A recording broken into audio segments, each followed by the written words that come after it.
conteúdo de filosofia. Lembro que é o capítulo sobre trabalho, alienação e consumo. Nós já começamos a ver isso já desde antes das férias, que ainda fazia parte desse trimestre. Tá? Então nós já vimos alguns conceitos em Karl Marx, mas um que volta sempre e não tem como escapar, porque ele tem consequências até os nossos dias de hoje, questão do trabalho alienado. Esse conceito de trabalho alienado ele vai continuar e vai perdurar nos filósofos chamados da Escola de Frankfurt, que vão continuar fazendo a sua chamada crítica histórica, no sentido de que a relação entre o homem e o meio, seja o meio de trabalho, de subsistência, do Estado, da política, das relações, é sempre uma evolução histórica. Sempre estamos mudando, sempre surge algo a mais. Tá? Então, essa relação pode levar, digamos assim, à aplicação de possibilidades, seja no caso nosso tecnológico, como também se a gente cuidar, ao esgotamento do próprio sentido de ser humano. Tá? Então, esgota o sentido de ser humano e esgota também o ambiente e a natureza como tal. Ou seja, essa plena capacidade de transformação, tá, através do trabalho, compromete, como a gente sabe, dentro de uma questão ambiental, o nosso planeta, em termos de matéria-prima, de modificação do ambiente e da natureza. Tá? Então, nós estamos passando, até apareceu ontem no encerramento das Olimpíadas, não sei se viram um gráfico com as médias de temperatura, como é que as médias de temperatura estão aumentando. Ao mesmo tempo também, né, que aí o descongelamento das calotas polares e o aumento do nível do mar. Ou seja, são questões ambientais que a briga entre os cientistas é se isso é provocado realmente pelos homens ou são ciclos naturais da natureza. Né? Porque a gente, como tem período glacial, pode ter período de maior calor. Só que algumas situações são bem evidentes que são causadas pelo homem, como por exemplo, emissão de CO2, de gás carbônico, tá? Ou destruição da camada de ozônio, que permite uma proteção aos raios mais fortes solares. Tá? E que vai ocorrer principalmente próximo às calotas polares, que vai causar o descongelamento das calotas polares e aumento dos mares. Tá? Então são consequências muito evidentes. Nós aqui estamos ainda na ressaca do final dos Jogos Olímpicos, enquanto manchetes lá no Japão, para onde vai os próximos Jogos Olímpicos, é que houve 2 terremotos semana passada de 6 graus, numa escala que vai até 7, né? E aviso de tufão no mar, ou seja, é para lá que está indo a Olimpíada também. Então, só para a gente começar a perceber, né, que o mundo como um todo traz esses desafios como tal. Então, o desenvolvimento sustentável, né, ele vai falar o quê?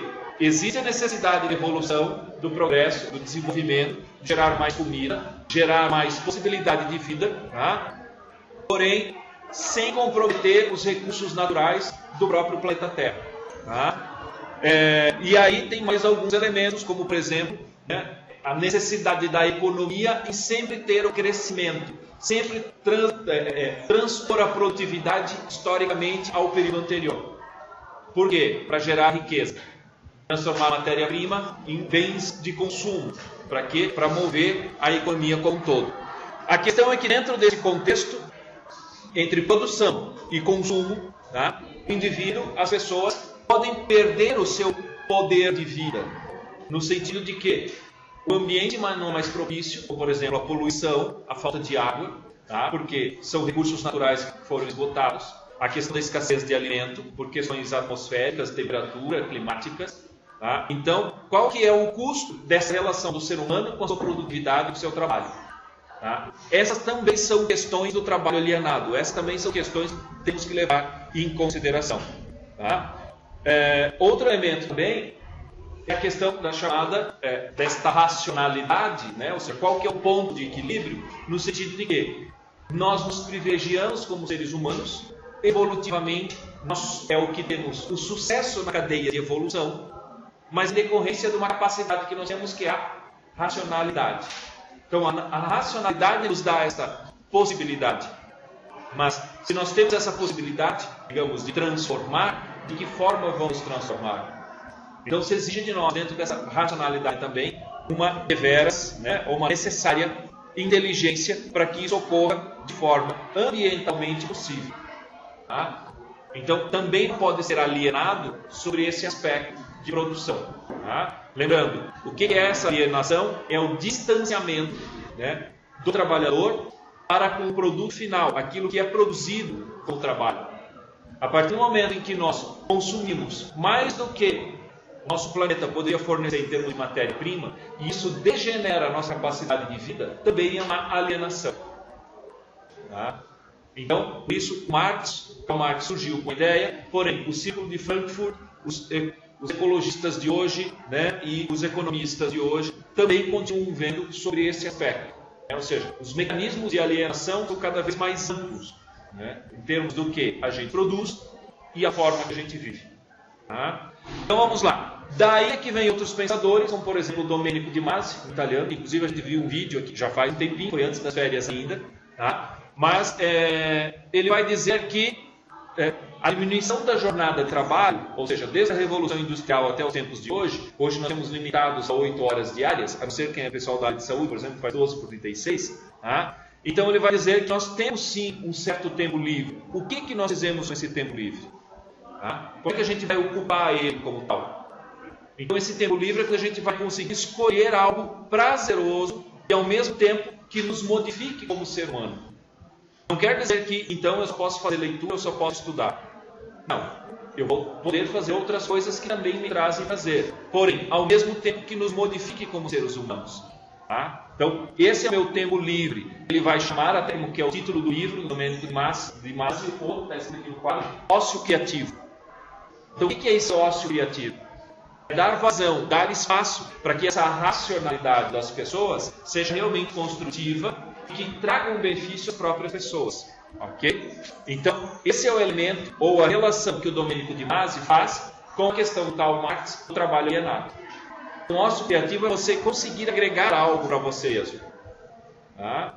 Então, só cuidando também com outros elementos, inclusive marxistas, como por exemplo da ideologia.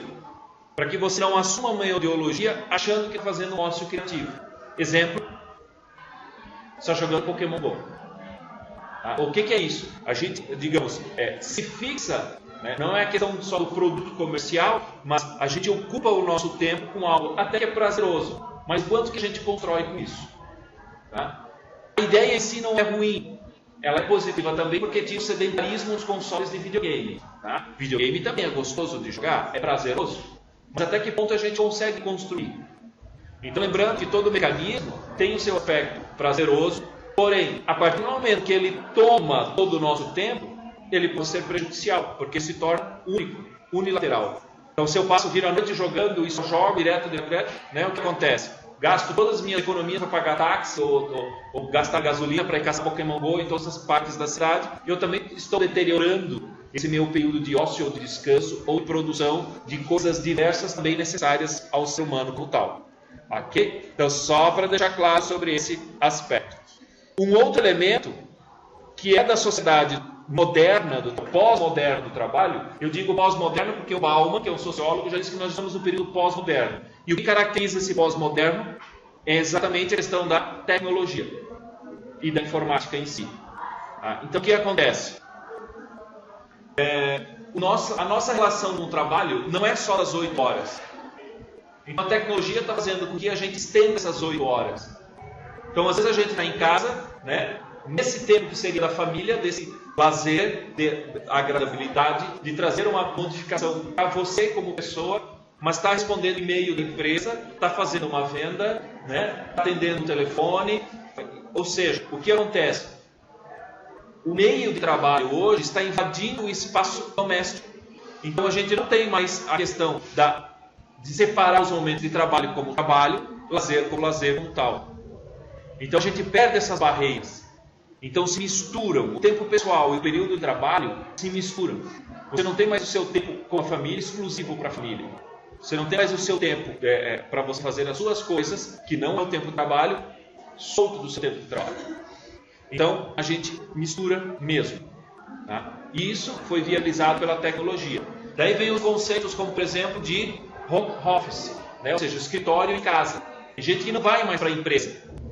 Tá? Por quê? Fica em casa, trabalha em casa através da internet. E através da internet e dos meios tecnológicos produz em casa mesmo. Que é até o contrário. Então os momentos hoje não são mais tão delimitados, não são mais tão estanques. Tempo de trabalho, tempo de lazer, tempo de dormir, descansar, tempo de descansar. Você praticamente mistura tudo.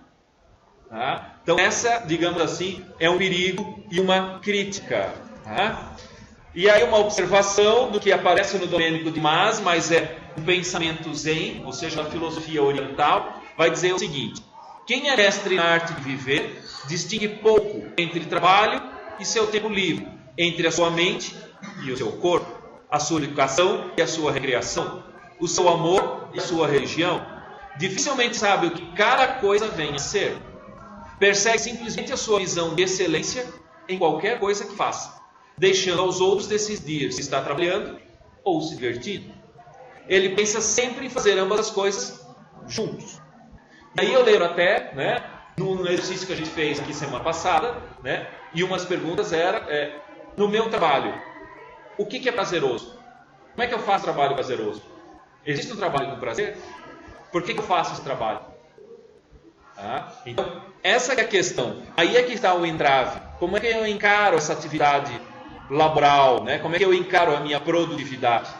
Até a gente, tudo bem, você aceita ganhar R$50 por mês para chegar lá de manhã, bater o ponto, entrar numa sala, ficar sentado na cadeira, não conversar com ninguém, não falar com ninguém, só ficar lá sentado na cadeira. Bate o ponto às 6 horas da tarde, você levanta e vai para casa. Não faz nada, não produz nada, não se relaciona, não recebe matéria-prima, não encaminha nada para ninguém. A gente não aguenta isso muito tempo. O salário é bom. Mas, qual é o ganho pessoal que a gente tem? Qual é o fruto? Então, existe sim a necessidade de produção. Outro elemento também que eu chamo atenção é a questão da tecnologia, não só de misturar os momentos, mas até sobre outro aspecto de que a tecnologia nos exclui, às vezes, do processo de trabalho. É o que a gente diz quando a tecnologia substitui literalmente o trabalhador. Você compra uma máquina que vai fazer aquilo e demite o trabalhador que fazia isso antes. Então as máquinas, o ferramental, a tecnologia, tem essa consequência sim. Porém, temos que dizer também que criam outras vagas de trabalho. Aí a questão é, nós como seres humanos, temos que nos readaptar, nos reelaborar a todo momento. Ou seja, reforçando o conceito histórico de Marx, no sentido que a todo momento a gente tem novos desafios e a gente tem que se reelaborar constantemente em termos de trabalho, de emprego, de postos, das funções. Então já tem a referência desde Aristóteles, que vai dizer o seguinte, lá no livro da Política, ou seja, 400 a.C., se as lançadeiras cessessem, as lançadeiras é que para fazer o tecido antigamente, tinham as lançadeiras, que ela tinha uma pua, uma linha, ela ia só cruzando, passava a pua de um lado, soltava o tear, passava a pua do outro. Então lançava porque elas tinham que jogar a pua de um lado para o outro e faziam os tecidos. Hoje nós temos os teares. Ou se as palhetas tocassem cítara, ou seja, se o violão se tocasse sozinho por si mesmo, os construtores não teriam necessidades de auxiliares e os senhores, o que hoje seriam os patrões, não necessitariam de escravos, ou hoje de trabalhadores.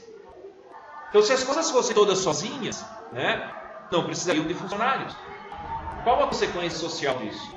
Lembra, eu até comentei aqui com vocês, que eu li um artigo já na Europa, já criando uma categoria de pessoas que não trabalham. Ou seja, não tem uma atividade produtiva em si. Então, nós temos esse risco da modernidade. Como é que a gente vai se encaixar a ela? Esta é a questão. Ok? Obrigado, pessoal.